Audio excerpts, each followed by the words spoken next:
thank you so very much for allowing Her Excellency, the beautiful lady on your right, to accompany us to Berlin. She is not just our patron, she's our mother.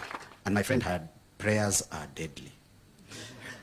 When she prays for the team in the morning, in the evening, they come back with gold. When Your Excellency, we were in the trenches, and we used to come here with Manoj and Manilal to give you a bit of ammunition. And we would sit in that little room and your wives would pray.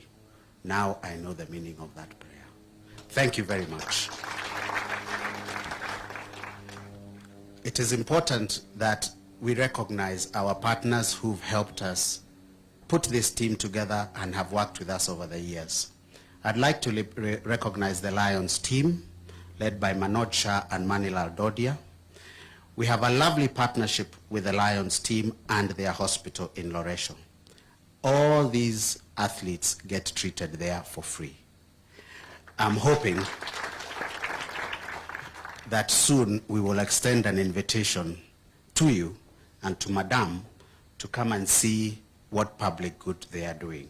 I'd also like to recognize the Kenya Medical Training College, who were awarded the Golisano Award when we were in Berlin. This award is for persons, for the training they have done for their nurses, who are now trained and are well versed with working with our team of athletes. As regards the government of Kenya, my friend the PS, without your help and that of your team, these guys would not have been able to travel. I remain eternally grateful. Though, Your Excellency, I must confess, as a federation we have not received a bit of money, but my friend has assured us that the wheels to ensure that we are oiled properly are in motion. I am very grateful.